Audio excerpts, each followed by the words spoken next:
सबसे पहले आप सभी को संविधान दिन की ढेर सारी शुभकामनाएं।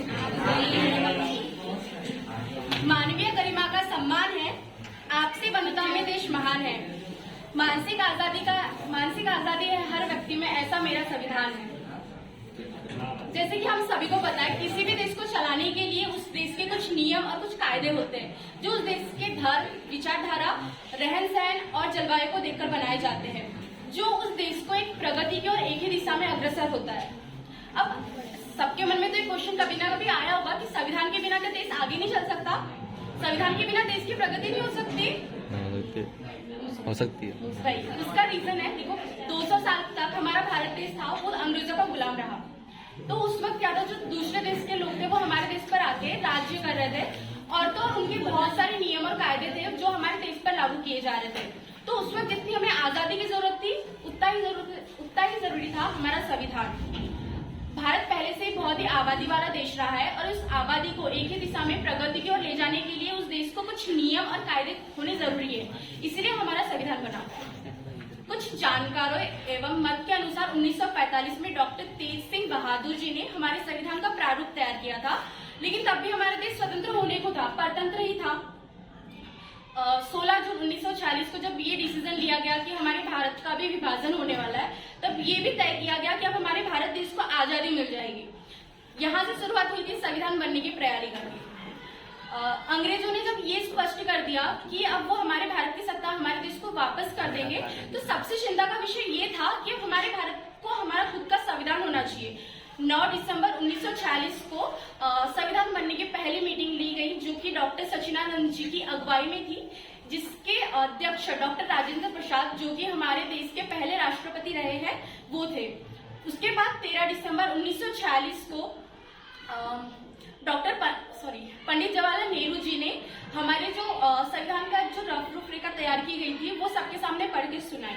तो उसमें जो सबसे महत्वपूर्ण बात यह रखी गई थी कि अब जो हमारा देश था उस पे जो राजाओं की सत्ता थी वो अब समाप्त कर दी जाएगी। और फिर ये डिसीजन लेना तो इजी था, लेकिन उसको कन्विंस करना, उन राजाओं को कन्विंस करना बहुत डिफिकल्ट था।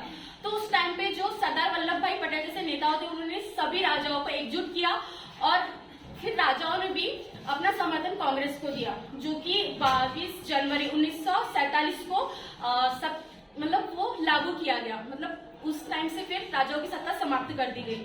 14 जुलाई 1947 को जब हमारे देश की मीटिंग ली गई, तब पंडित जवाहरलाल नेहरू जी ने सभा में राष्ट्रीय ध्वज यानी तिरंगे का ऐलान किया था। उसके बाद 15 अगस्त 1947 को हमारे देश को संपूर्ण आजादी प्राप्त हुई। फिर उसके बाद जो संविधान था उसका कुछ प्रारूप तैयार किया गया था, लेकिन सभी लोगों द्वारा वो स्वीकार नहीं किया गया, इसीलिए फिर नई समिति का गठन किया गया, जिसमें 389 लोग शामिल थे,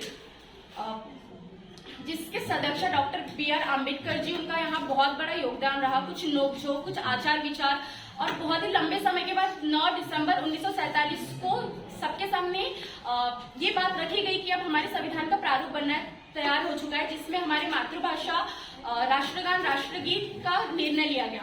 हमारे संविधान को बनने के लिए कुल 2 वर्ष 11 महीने 18 दिन का समय लगा है, जिसमें 114 दिनों तक आपसी बहस हुई। उसके बाद उसमें 12 अधिवेशन पेश किए गए, 186 दिनों तक मीटिंग्स ली गई, उसमें कई बार जनता से सलाह मशवरा किया गया, उसके लिए प्रेस का सहारा लिया गया।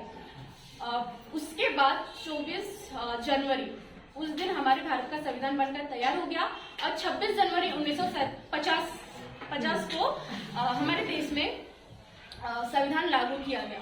हमारे भारत के संविधान में 2016 तक 101 संशोधन किए जा चुके हैं। हमारे भारत के संविधान में 448 अनुच्छेद, एक संविधान उद्देशिका, 12 अनुसूचित जातियां, 5 अनुलग्न शामिल है। GST को लेकर हमारे भारत के संविधान में अंतिम संशोधन किया गया था। हमारा भारत का संविधान लोकतंत्र का सबसे बड़ा संविधान है, जिसकी विश्व में एक अलग ही पहचान है। धन्यवाद। इसी के साथ